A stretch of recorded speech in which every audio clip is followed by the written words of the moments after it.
seorang kaya yang selalu berpakaian jubah ungu dan kain halus, dan setiap hari ia bersukaria dalam kemewahan. Dan ada seorang pengemis bernama Lazarus, badannya penuh dengan borok. Ia berbaring dekat pintu rumah orang kaya itu dan ingin menghilangkan laparnya dengan apa yang jatuh dari meja orang kaya itu. Malahan anjing-anjing datang dan menjilati boroknya. Kemudian matilah orang miskin itu, lalu dibawa oleh malaikat-malaikat ke pangkuan Abraham. Orang kaya itu juga mati lalu dikubur. Sementara menderita sengsara di alam maut, ia memandang ke atas, dan dari jauh dilihatnya Abraham dengan Lazarus duduk di pangkuannya. Lalu ia berseru, "Bapa Abraham, kasihanilah aku. Suruhlah Lazarus menjelupkan ujung jarinya ke dalam air dan menyejukkan lidahku, sebab aku sangat kesakitan dalam nyala api ini." Tetapi Abraham berkata, "Anakku, ingatlah, engkau telah menerima segala yang baik selama hidupmu, sedangkan Lazarus segala yang buruk. Sekarang ia mendapat hiburan dan engkau sangat menderita.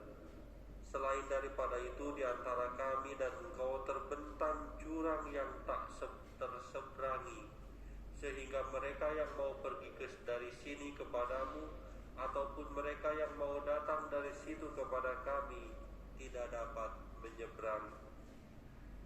Kata orang itu, "Kalau demikian aku minta kepadamu Bapa, supaya engkau menyuruh dia ke rumah ayahku, sebab masih ada 5 orang saudaraku, supaya ia memperingatkan mereka dengan sungguh-sungguh, agar mereka kelak jangan masuk ke dalam tempat penderitaan itu." Tetapi kata Abraham, "Ada pada mereka kesaksian Musa dan para nabi, baiklah mereka mendengarkan kesaksian itu." Jawab orang itu, "Tidak, Bapa Abraham. Tetapi jika ada seorang yang datang dari antara orang mati kepada mereka, mereka akan bertobat." Kata Abraham kepadanya, "Jika mereka tidak mendengarkan kesaksian Musa dan para nabi, mereka tidak juga akan mau diyakinkan, sekalipun oleh orang yang bangkit dari antara orang mati." Demikianlah sabda Tuhan. Terpujilah Kristus. Saudara-saudari yang terkasih, dari bacaan-bacaan hari ini, khususnya dari Injil, saya menawarkan 2 poin refleksi. Yang pertama, hanya orang hidup yang bisa menolong dirinya sendiri, dan hanya orang hidup pula yang bisa menolong sesamanya. Dan hanya orang hidup yang bisa menolong orang mati dengan cara mendoakannya. Sementara orang mati, jangankan menolong dirinya sendiri, jangankan menolong orang hidup. Maksud saya, jangankan menolong sesama orang mati, jangankan menolong orang hidup, menolong dirinya sendiri pun tidak mampu, tidak kuasa. Hanya mereka yang sudah dikuduskan dan dimuliakan yang bisa menolong baik orang hidup maupun orang mati. Maka saudara-saudari, mari tolonglah diri kita sendiri dengan pertobatan dan belas kasih kepada sesama, agar bisa memperpendek jarak antara kematian dengan surga. Tolonglah orang-orang yang sudah meninggal dengan doa tanpa henti, teristimewa dalam setiap perayaan Ekaristi yang kita rayakan.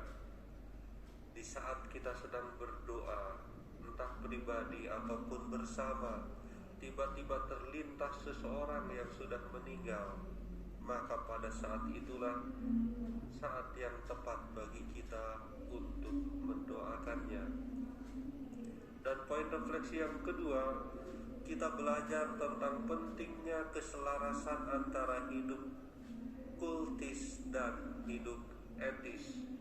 Hidup kultus yaitu hidup rohani kita, doa-doa kita, setiap tindakan sakramen yang kita terima, dan tindakan etis tentu saja hidup etis kita dalam kegiatan sehari-hari, dalam berelasi dengan sesama.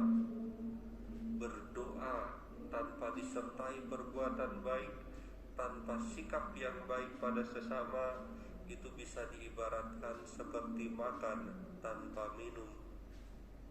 Dan berbuat baik kepada sesama, penuh belas kasih kepada sesama, tanpa disokong oleh kekuatan doa, sebaliknya ibarat minum tanpa makan.